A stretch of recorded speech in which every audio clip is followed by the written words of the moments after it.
Okay, so I wanted to bring you in to talk, director John Foutz. You're also editor. You're an editor. So I just wanted to do a separate commentary track for these deleted scenes, just for you to talk about your editing philosophy, what you keep in a movie and what you cut out and why. Okay. So, what's your general philosophy on it? I've always been impressed by directors like James Cameron, who will, it's like one of my favorite scenes in Terminator 2 that was on the cutting room floor was a scene where they removed the chip from the T-1000. Yes, that's a great scene. It's a great scene. The fact that it was done practically, you have Linda Hamilton's twin sister in the reflection, which is not a reflection, it's just, the mirror is a cutout. And so, the way everything moves, it was perfect. It was phenomenal. It was one of the coolest things, but yet, he felt like it slowed things down. There were numerous other shots that were really cool, and anything that slows the pace of the movie, then you need to cut it out, no matter how cool or great it is. And it was amazing to me. I was reading in Entertainment Weekly a couple of weeks ago about how many roles were lost in the cutting room floor. Like, and you're talking Sean Penn, Garofalo. All these big names. Just cut them completely out of the movie. Yeah, and even The Punisher, which the poster's on the wall, there was a subplot where you found out more about the dude who gave him up and his regret and everything, and that never made it through the finished film. So, and the same thing with, I think it was the astronaut's wife, was that it? Yeah, or the time travel's wife, I can't remember, but one of those, it's a very slow burn, where he, comes and goes through time. And but yet the pacing was perfect. Some people didn't like it because they felt it was too slow. But if it had been sped up or uneven, then you have to keep that in mind when you're editing too. Because and it's funny when you're doing TV, you have to conform to their like 21, 25 minutes, right? So you're having to condense, but then you still have to with movies it's a little bit easier, but on the other hand, you can't have a 5-hour movie, about specific things. And so you still have to kind of conform. You have to be wise with what you have in there. And you don't want the front end to really rock and then the back end be a snoozer, or vice versa, because you don't want to lose your audience up front. And a lot of movies do that. You even look at Kill Bill 1 and 2. I thought Kill Bill 1 was awesome. I like both of them. But the second one was such a different vibe. It was almost kind of hard to get through, even though you wanted to see her Kill Bill. Exactly. Yep. But like this particular scene right here is one of my favorite scenes in the movie, and it's a very long scene that it took a long time to shoot and set up. And Alexa's hilarious with their dancing, and their whole vibe is hilarious. Right. But it introduced certain plot elements we ended up not being able to shoot. Right. So there's such a strong temptation to keep it in the movie. Right. As a matter of fact, we had to go back and do a day of pickups to replace this scene because our movie wasn't long enough. Right. But it was like, it didn't work story-wise. Yeah. And so it had to be removed, even though it's like it's Alexa's mom's favorite scene. Right. And so it's Alexa's favorite scene, and she gets to dance and all this stuff. Right. But it didn't work. Yeah. And so you just have to cut it out. But that's wisdom talking versus putting it in there and having everyone scratching their head. Because, it's funny, and this is a comedy, you're supposed to laugh, but it also has to make story sense. Right. And just think about, the editing change we made with Dirt Cheap Therapy. Mm-hmm. We got a note. That's right. So if you want to go into that, Oh, yeah. Well, we took one scene that was, I don't know, was it maybe the second or third? I don't know. Yeah, it's probably like the third or... It was deep in there, and, there really wasn't... of course, that's another thing. Don't love your project so much that you're just like, oh, it's adorable, it's so funny. It's perfect. Yeah, because, we got the note that there wasn't anything funny to begin with. And in the first 12 minutes. It was all set up, which was necessary. Yeah. But you need some yucks in a comedy definitely. in the first 3 minutes, or you're going to lose the audience. Give the audience hope that it's funny and smart, and so that's what we did. We, and it's something like that doesn't hurt the end time. No, exactly. You still have the same running time, but you shuffle the pieces But don't be afraid to shuffle the pieces. Right. Like Found Betty, for instance, was completely reshuffled from the actual shooting script. Right. Like it was like completely. That's why her glasses keep appearing in this script. Right. We completely changed the order. Yeah. Because that's what served the story. Right. Because the edit is your final draft of the script. Right. You have the script you write, the script you shoot, and then the script you edit. Right. It's 3 drafts. Right. So, yeah. And with it's all non-linear, so it's not like you're actually taking celluloid and doing these edits. You can really just you save a timeline, and then I'll create another timeline, and I'll edit the hell out of it, and just and see how that works. And then anybody making any suggestions, I mean, you just play hard with it, because it's like Photoshop versus sketching in your sketchbook. You can run out of paper, but Photoshop, you just keep doing. You save a new version, and but the cool thing with DVDs and Blu-rays is that you do have bloopers and extended scenes and all that stuff. So at least you can showcase it. It's not like everything went to waste. But I know what you mean. I mean, you think that all your kids are funny and talented, and then then if you can cold, harsh reality. Yeah. Exactly. So just talk about like getting feedback from for your edit. I mean, because we've done a lot. You've done your own projects as well, right? So we've done projects together, right? And screen tests and audiences and having friends. I mean, how valuable is it? Well, I guess for starters, a director and editor has to understand that you're omnipresent. You understand the entire story. So it's kind of like a story I wrote for my English class in college.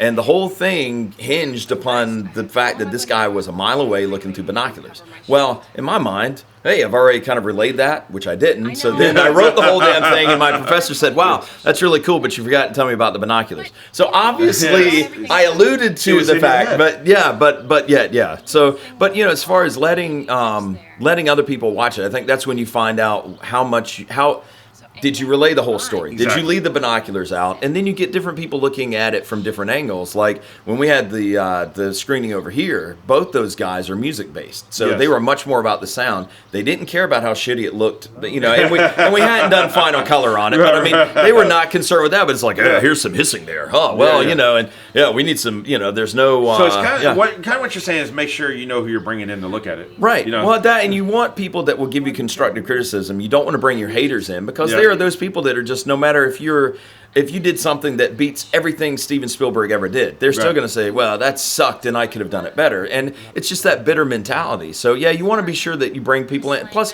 I like having a diverse audience of, like men and women, so that they look at it from two different perspectives, because the guys may think that's hilarious, the girl joke or the shit humor or whatever, and then but the women may be alienated, and you don't want to do that. I mean, there's politics in movie making, and you want as broad an audience without becoming lukewarm as possible. And I think another thing that happens is like because you write as well. So say you've written a script and then you direct it, you shoot it, and then you edit it. Right. You know the thing backwards and forwards like the back of your hand. Yeah. And so you probably definitely need to bring somebody else in to look, because there may be something that got cut. Right. That explains a crucial point that you still understand. You fill in that gap in your mind. Yeah. But the audience will never get it. Yeah. And too, back a while back when like in the 80s and 90s, when the story was still needed for movies, because it doesn't always happen these days, is that it's like if the dude was going to use an axe to murder somebody, you would see it earlier in the scene. And you see this, like Grimm does a good job of this, talking about TV shows.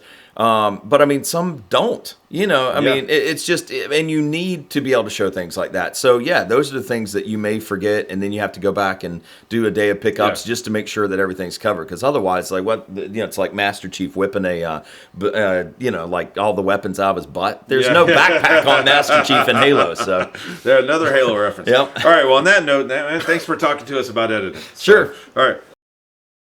All right, so now we have director, actor extraordinaire John Foutz to talk about his scene.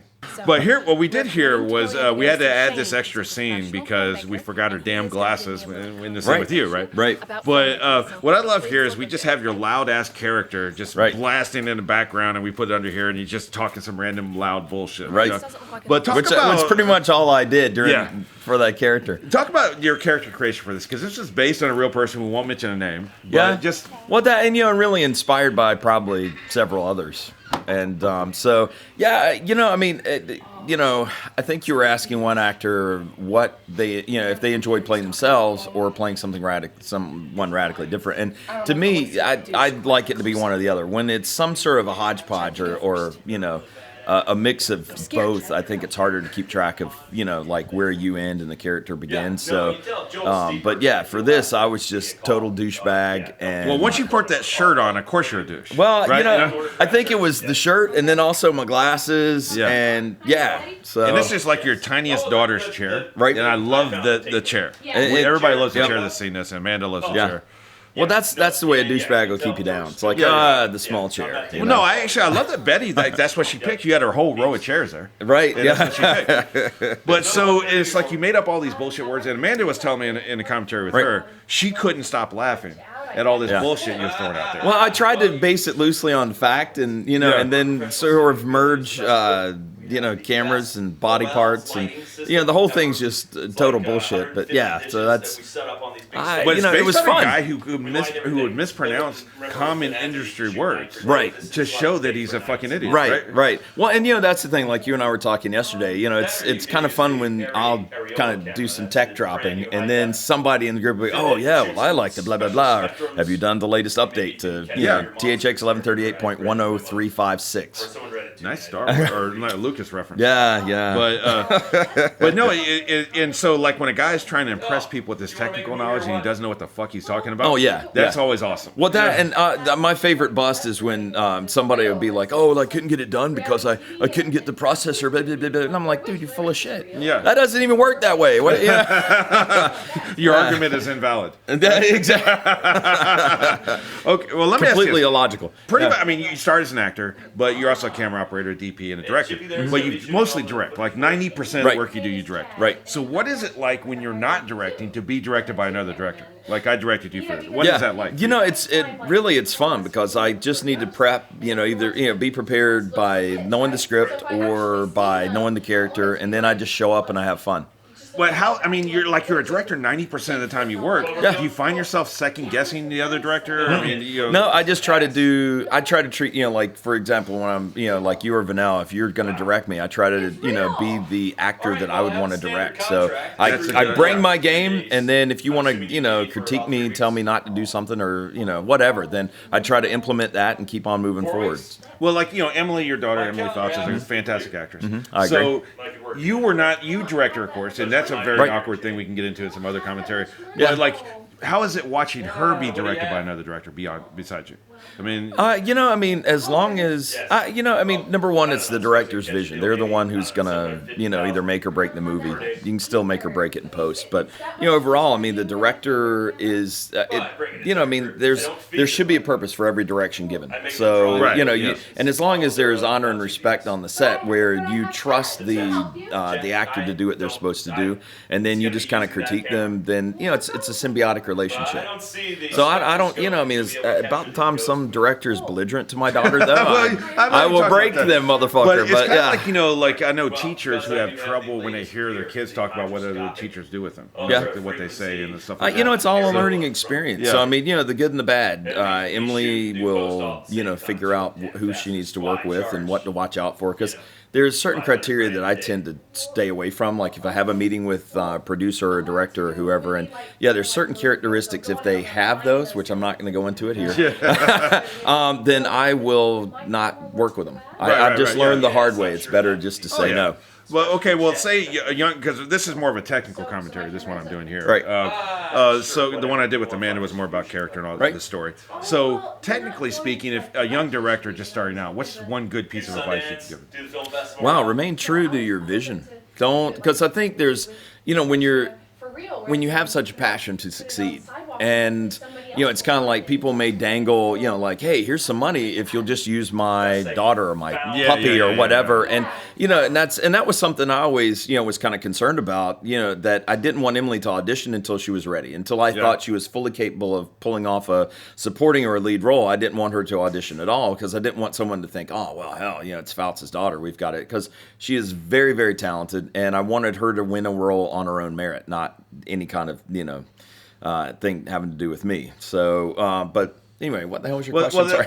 Well, that's like Stephen King's son went under the name Joe Hill. Right. And he's a very accomplished author, but he wanted to, stand on his own 2 feet. Yeah. But going back to the director thing, just stay true to your vision. Don't let people, because Ultimately, it's your vision. Now, listen to people, definitely. But when it comes down to it, don't let someone sideline your project because it's like, oh, well, you know what? You can't make that without R2D2 being involved, or without a name actor. You're never going to sell that. And you look at some of these movies that have done quite well, and they didn't have anybody in there, and the camera work was atrocious. I mean, going back to Blair Witch. What a visual piece of shit, but it sold like crazy. And my hat's off to them. Because they were true to their vision. They exactly. Had a vision. And my biggest advice to a young director would be know what the hell you want. Yeah. An actor, if an actor comes to you and you don't know what you want, right, the project's never going to work. Right. Because they lose faith in you. It doesn't matter what you want. You may want the stupidest thing in the world. Right. But know what you want, and then everything else is going to fall into place. Yeah, definitely. But thanks for coming in, man. No problem.